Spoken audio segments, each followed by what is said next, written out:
Assalamualaikum warahmatullahi wabarakatuh. Bismillah, alhamdulillah, wassalatu wassalamu ala rasulillah wa ala alihi washabihi wa mawlah. Subhanallah bim subhanallah bihamdihi adada khalqihi wa ridha nafsi wa zinatal arsy wa midada kalimat wa zidada kalimatihi. Ya Allah, ya Rahman, ya Allah, ya Rahim. A'udzubillahi minasyaitonir rajim. Bismillahirrahmanirrahim. Ya ayyuhalladzina amanu taqullaha wa kunu ma'as-shadiqin, amma ba'd. Para shaimin shaimat, mari kita lanjutkan ngaji kitab Nasha'il Ibad pada sore hari ini. Terlebih dulu mari kita syukur pada Allah, alhamdulillahirabbil alamin ala kulli halin wa ni'matin, dan bersolawat Allahumma shalli ala sayyidina Muhammad wa ala alihi washabihi. Wa qala al-mu'allif fi hadzal kitab wa nal bihima bi ulumiha fid dharain, amin ya rabbal alamin. Setelah kita diminta mengikuti orang soleh dan tentu adalah bergaul beliau. Yang kedua, membaca Quran dan mengamalkannya. Yang ketiga, kita rajin ziarah kubur dan membawa bekal dalam rangka saatnya kita ke kubur. Maka menurut Sayyidina Utsman radhiyallahu anhu, beliau mengatakan wal iyad wa qala al-mu'allif hadzal kitab wa bima bi ulmiya fi taraid. A'udzubillahi minasyaitonir rajim. Bismillahirrahmanirrahim. Wa iyadatul marid fadilatun wa ittihadul wasiyatil faridatun. Yang keempat, menengok orang sakit itu penting. Tapi lebih penting apabila orang yang sakit sudah parah itu dimintai wasiat. Apa wasiatnya? Nah, kita jadi bukan sibuk jenguk, ya Allah ini kok sudah parah, kok lama ya? Nah, jangan. Jadi lebih baik dibisikin sambil dimintai apakah ada pesan, gimana? Nah, ini kalau kita jenguk orang sakit. Qala sallallahu alaihi wasallam al-mahrumum man khurimal wasiyah. Orang yang terhalang adalah orang yang dihalangi membuat wasiat. Jadi membuat wasiat itu baik. Khususnya Bapak Ibu sekalian, ini yang kita sudah sepuh ya. Ya mungkin ada harta, ada warisan, bagaimana cara membaginya, lebih baik diselesaikan sebelum wafat buat kita. Itu jauh lebih baik. Atau diwasiatkan, ini nanti yang di situ untuk ini untuk itu yang sana kebun untuk siapa gitu. Daripada nanti jadi fitnah.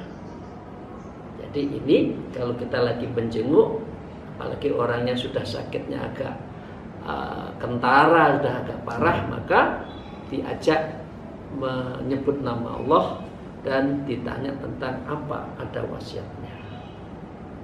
Ayil mahrumu minat tawabi wal khairi wal azimi man muni'a minal wasiati, rawahu Ibnu Majah an Anas. Ada lagi yang dari Ibnu Majah disebutkan, orang yang terhalang memperoleh pahala dan kebaikan yang besar adalah orang yang terhalang membuat wasiat. Ini dari Ibnu Majah. Jadi lebih baik wasiat.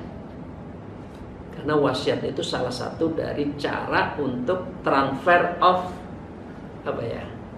mengalihkan otoritas menteri, bukan menteri, presiden ke presiden berikutnya. Kalau zaman Khulafaur Rasyidin ada salah satunya pakai wasiat. Atau harta kita, properti kita diwasiatkan. Selanjutnya waqala sallallahu alaihi wasallam, Rasulullah sallallahu alaihi wasallam bersabda, "Man mata ala wasiatin mata ala sabilin wa sunnatin wa tuqqan wa syahadatin wa mata maghfurul lahu. Siapa saja yang mati dan dia membuat wasiat, maka ia mati atas jalan Allah dan sunnatullah.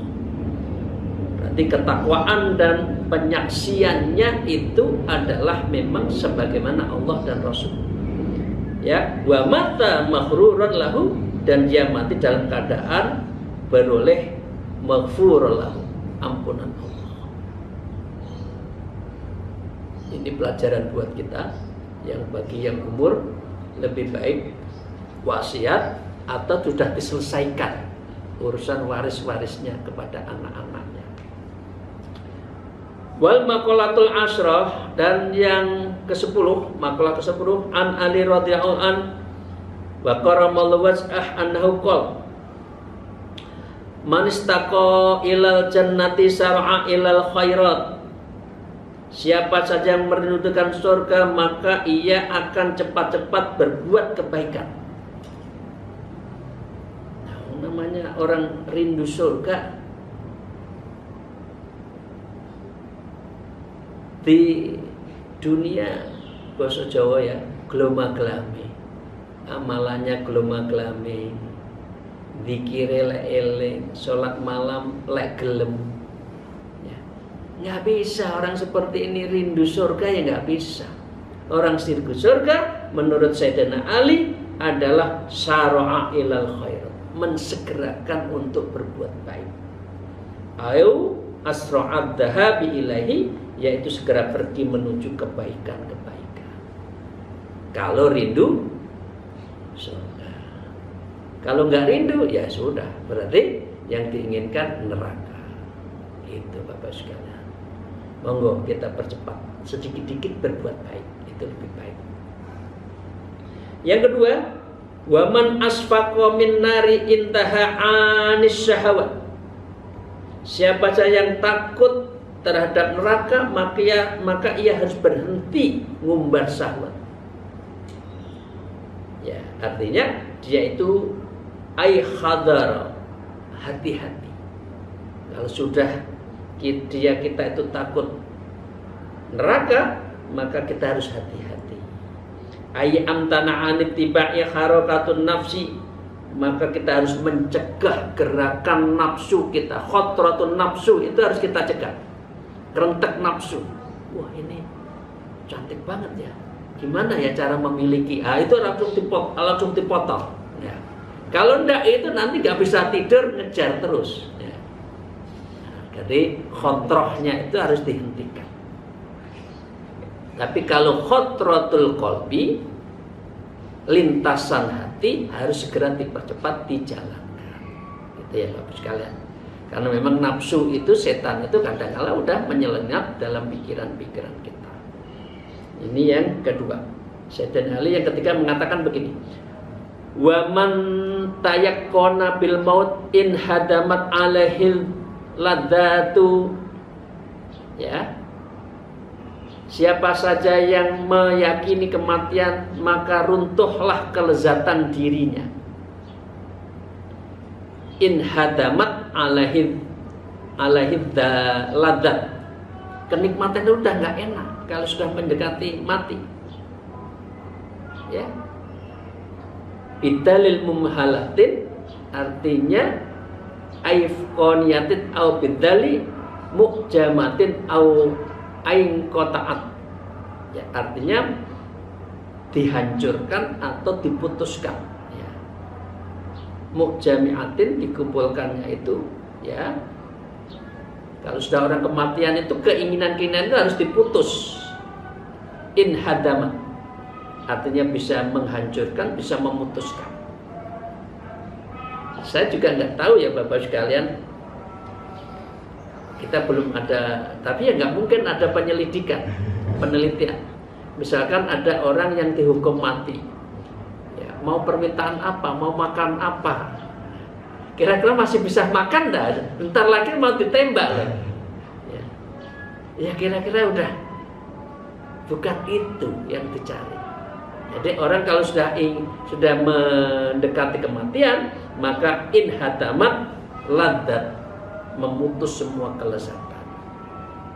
Yang keempat, waman arofa dunya, ya, hanat alaihil muksiyatun. Siapa saja yang memahami dunia, maka mudahlah segala musibah baginya. Jadi kalau kami dunyanen itu intinya ya musibah. Tapi kalau harta untuk ibadah, insya Allah tidak ada musibah. Jadi harta itu memang baik, tapi lebih baik ditasarufkan untuk kepentingan kebaikan agar harta itu, dunia itu tidak menjadi sumber musibah. Bi anna darumihan wal kadurat, yaitu dunia itu sesungguhnya adalah negeri ujian dan segala keruwetan. Ya. Istilahnya dunia itu adalah tawanannya orang mukmin, kan gitu. Ayula anta alaihi sada idan nazilah, yaitu kita akan menyepelekan malapetaka hebat yang terjadi olehnya.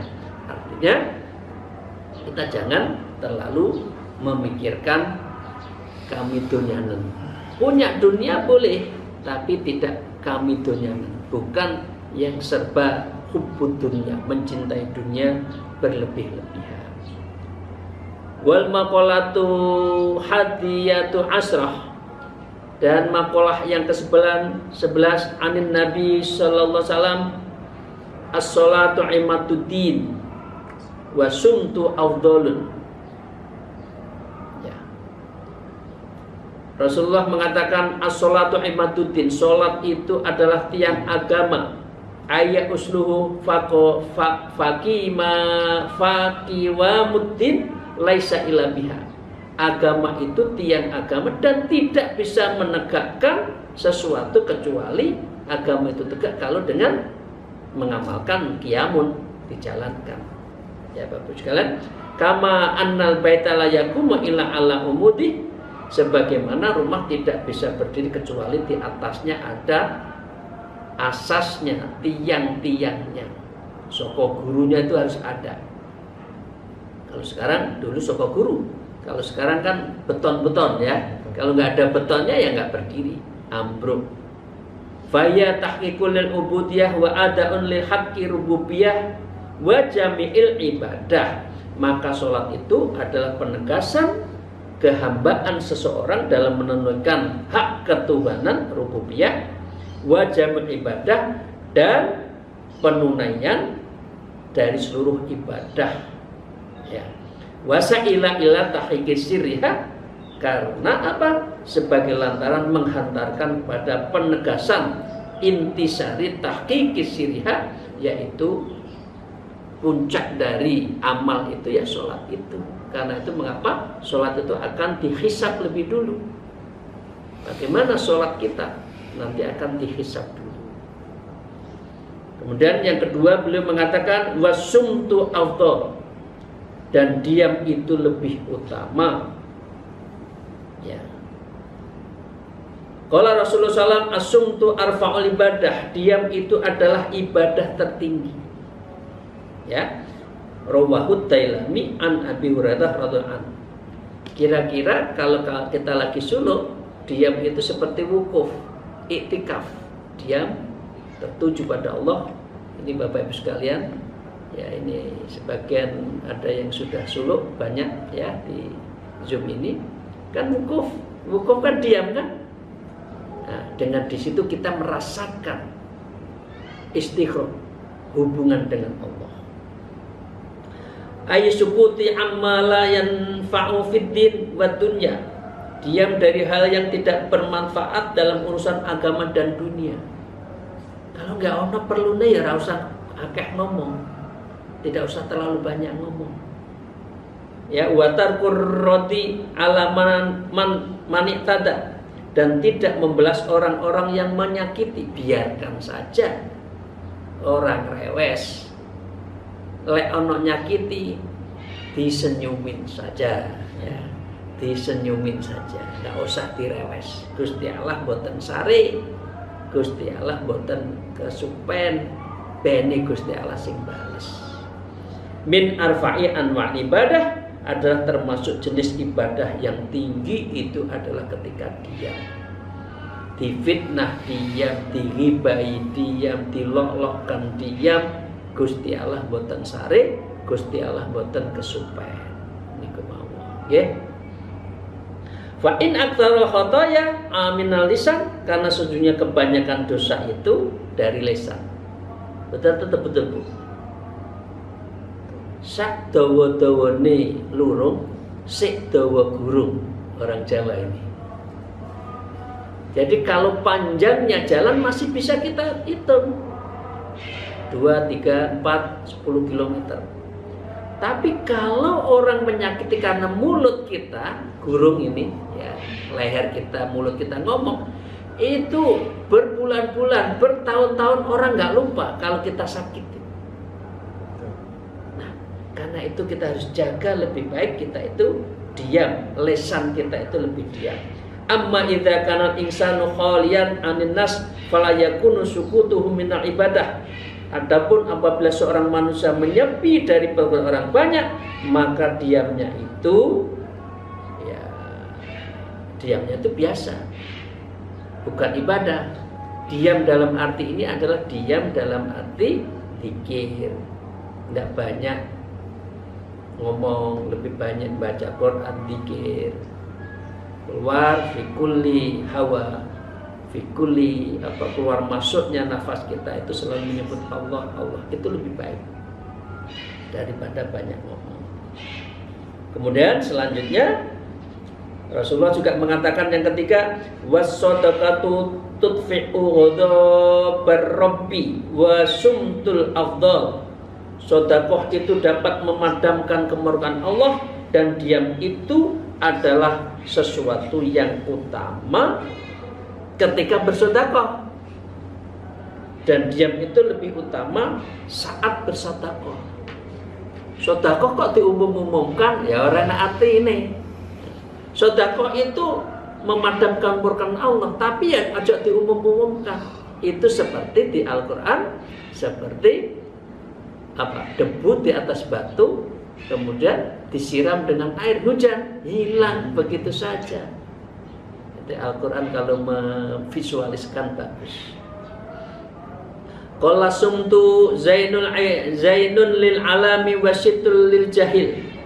Diam itu perhiasan bagi orang alim dan penutup bagi orang bodoh. Tong kosong nyaring bunyinya. Jadi wong lek ra ngerti nggak usah ngomong.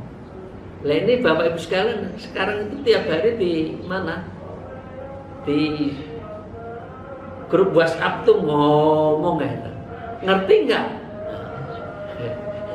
Padahal dia nggak ngerti. Nah itu berarti ketok. Uang lek banyak ngomong, ketok ngerti tidaknya. Tapi kalau orang alim itu adalah perhiasan. Asumtu zainul alim. Jadi perhiasan. Waladhi kalima fi sumti fil wiqar, karena sesungguhnya yang ada dalam diam itu berupa minal wiqar, wibawa. Betul Bapak, Ibu? Orang kalau nggak banyak ngomong itu nyungkani. Ya. Rizanatil munasabati lil haqqi ilmi, yaitu kecerdasan yang bagi ilmu pengetahuannya. Tapi lek ditekoi ngerti. Itu orang alim itu kalau ditanya ngerti. Tapi kalau enggak lebih baik dia. Li'annal mar'a jahluhu masturun mala yatakallam, dan karena sungguhnya seorang yang bodoh akan tertutupi selama ia tidak berbicara. Lek bicara ngerti bodohe, lebih baik diam biar nggak ketahuan bodohnya. Nah, itu yang ketiga.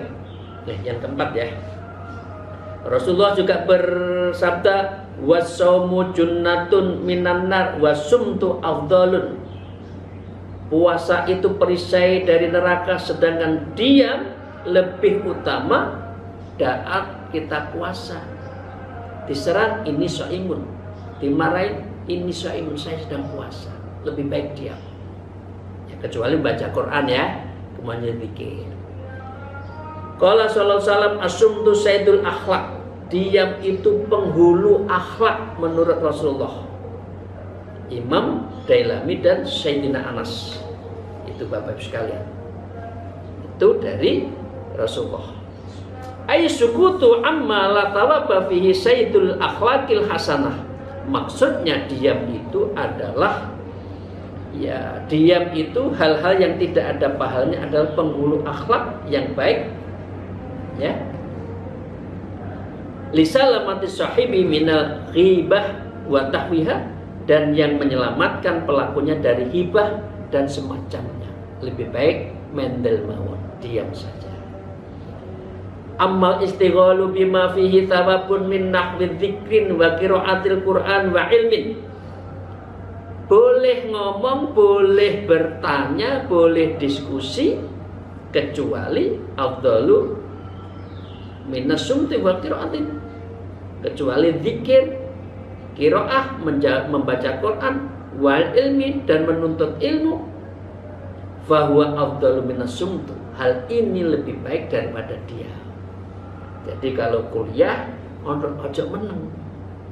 Kuliah meneng itu ngerti atau nggak ngerti? Atau takut dikejar lagi oleh dosennya, akhirnya diam. Paham? Paham, padahal nggak paham. Ini yang sedang kuliah ini lakoni ini ya. Oke. Itu ya. Jadi kalau kita baca Quran itu fawa afdalu minas sumtu, membaca Quran, zikir itu lebih baik daripada dia. Selanjutnya yang ke 5, wal jihadu sanamuddin. Ya. Jihad itu puncaknya agama. Au a'lahu in ta'ayyana wa dzalika anna jihadu yu'lamu min mahali ba'idin kama anna sanamal ibili yuramin ba'id. Artinya paling tingginya itu jika terbukti yang benar cara untuk berjihadnya. Nah ini karena bahwanya jihad dapat diketahui di tempat yang jauh, ya, sebagaimana punuk unta dapat melihat dari kejauhan. Jadi orang yang jihad itu adalah orang yang lebih tinggi derajatnya. Orang yang jihad itu lebih tinggi derajatnya di sisi Allah. Wasumtu afdalun, ketika jihad itu harus lebih banyak diam. Perang yang jihad itu tangan kanannya, bukan banyak omongnya. Itu loh Bapak sekalian ya. Dan yang kedua, kalau sudah jihad tidak usah cerita-cerita. Oh dulu saya yang memerdekakan, saya membunuh itu. Tidak usah. Ya qala sallallahu asumtu hikmun wa qalilun fa'iluhu. Diam itu sangat bijaksana dan sangat sedikit pelakunya. Sing akeh ember, banyak orang yang ngomong tentang kebaikannya. Moga-moga kita dijauhkan ya Bapak Ibu sekalian ya. Ini adalah hadis dari Imam Al-Qudai an Anasim wa Dailami an Ibnu Umar. Ya. Maksudnya apa? Aisumtu hikmatun aynafi'un yamna'u minal jahil. Artinya diam itu mengandung hikmah, memberi manfaat untuk mencegah agar kita tidak ketahuan kebodohan kita. Bapak sekalian, wa qala man yasmutu amma la faidatan fi. Dan sedikit orang yang bisa diam dari sesuatu yang tidak ada faedahnya, sedikit. Yang banyak itu orang yang sedikit-sedikit bicara, bukan sedikit bicara. Wa may yamna'u nafsahu 'anin nutqi bima yusinuhu. Dan sedikit orang yang mencegah dirinya untuk mengucap hal-hal yang menjelek-jelekkannya. Jadi kita lebih baik jaga lisan kita. Kul khairan aw liyasmut. Ya, begitu hadis yang lain menyebutkan. Di dalam satu syair disebutkan, ya kasirul fuduli qasirul qalil, qad farastal fudul ardan wa tulan. Wahai orang yang banyak bicara, pendekkan sedikit. Sungguh engkau telah menghamburkan omonganmu itu dalam yang sangat panjang. Padahal dia nggak ada artinya. Ya, bahasa sekarang itu, padahal dia itu hanya omon-omon saja. Omon-omon, nggak ada artinya itu. Banyak itu yang sukanya omon-omon itu. Ya. Qad akhadta minal qabihi bihadin faskutil an in aradta jamilan. Sungguh engkau telah mengambil keburukan sebagai bagianmu. Kalau kamu banyak ngomong, maka diamlah, faskut, maka lebih baik kamu diam sekarang jika engkau in aradtal jamil, kalau ingin baik. Ya. Ruwan annabi sallallahu alaihi wasallam qala afdal jihadi an tujahidan nafsaka wa hawaka fi dzatillah. Jihad yang paling utama adalah engkau memerangi dirimu, hawa nafsumu. Untuk apa? Di jalan Allah. Jadi lebih baik kita adalah berjuang di jalan Allah dan kita perangi hawa nafsu kita. Yang paling akhir, Bapak Ibu sekalian, al-maqalatu saniyatu asrah. Maqalah yang ke-12, kila Allah Ta'ala ilan nabi minal anbiya'i min bani Israel alaihi wassalam. Makalah ke-12 dikatakan Allah Ta'ala memberi wahyu kepada nabi-nabi Ja'at Bani Israel alaihissalam. Waqala, dan Rasul Allah berfirman, beliau mengatakan gini, sumtuka anil batil saumun, sumtuka anil batil li saumun. Diammu dan kebatilan karena aku itu adalah puasa. Artinya wawa malayufitu sayun, sesuatu yang tidak memberi manfaat apapun itu lebih baik diam. Aili ajli, ya ini karena aku, ya itu adalah puasa. Au sawabuhu kata wabisau, artinya pahalanya sama dengan puasa. Jadi lebih baik kita itu diam dari kebatilan. Jadi jangan kita ikut-ikut. Nah, itu semua karena apa? Karena kita ini tiada lain adalah dalam rangka untuk Allah Jalla wa Azza, Allah Maha Mulia yang Maha Agung. Yang kedua, wa khifdhokal jawariha anil maharimi li sholatun. Pemeliharaanmu terhadap anggota tubuhmu dari segala yang diharamkan karena aku itu adalah sholat. Artinya ngawamilal kayadaini warjilain, artinya kaki, tangan, dan sebagainya.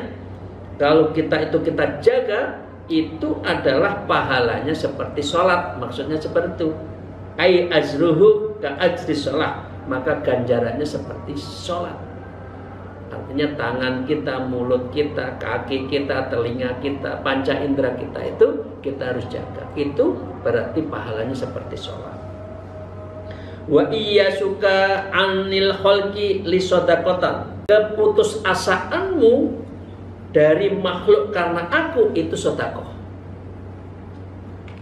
Ya. Jadi ayyukat putamika, yaitu memutus kemauanmu. Jangan ikut angkara murka yang luar. Kemudian kemauan kita, nafsu kita ikut yang nggak benar, kita rem. Itu semua karena Allah. Anil khalqi li, demi Allah, untuk Allah, itu sedekah. Artinya au sawabu kata wa bisedekah, pahalanya seperti sedekah. Jadi kalau ada orang nggak benar, jangan ikut-ikut. Maka kita jaga semua, itu berarti kita sama saja dengan sedekah. Yang terakhir, Bapak Ibu sekalian, wa kufikal adza anil muslimina li jihadun. Penahanan dirimu, kamu jaga dirimu terhadap gangguan orang muslim karena aku itu adalah jihad.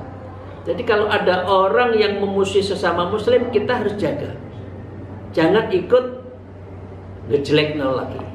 Jangan malah kita ikut ngomporin lagi permusuhan antara sesama orang muslim. Kalau itu kita lakukan awusulil makruh, yakni sampai hal-hal yang dibenci orang sesama muslim kita rem, ayil ajli, yakni karena aku Allah, ya, jihadun itu jihad. Artinya au thawabu kathawabil jihad, pahalanya seperti pahalanya orang jihad. Baik sekalian yang saya hormati, ini sesuatu yang baik apa yang disampaikan wahyu dari nabi-nabi Bani Israel. Ya, jangan ikut kebatilan, jaga dirimu, ya, anggota tubuh kita harus kita jaga. Dua, yang ketiga, jangan kamu ikut makhluk lain yang jelek, sama dengan sedekah. Yang keempat, kamu harus tahan dari gangguan, membela gangguan dari orang Islam, dan kamu harus membela orang Islam. Itu adalah jihad. Demikian, terima kasih Bapak Ibu sekalian. Semoga Allah meridhoi, membimbing kita, dan betul-betul menjaga hati kita, betul-betul sangat untuk tazkiyatun nafas, membersihkan jiwa kita, dan tasfiyatul qalbi, membeningkan mati hati kita. Semoga Allah memberikan rahmat, maghfirah, wa idkum minanar di bulan suci Ramadan, di ujung 10 hari terakhir di bulan suci Ramadan. Inilah bulan mubarakah, bulan rahmah, bulan maghfirah, dan bulan idkum minanar, yang semuanya diperintahkan kepada hambanya, karena di dalamnya ada nuzulul Quran dan Lailatul Qadar. Terima kasih. Akhirul kalam, alaikum wallahul muwafiq ila aqwamit thariq. Wassalamualaikum warahmatullahi wabarakatuh.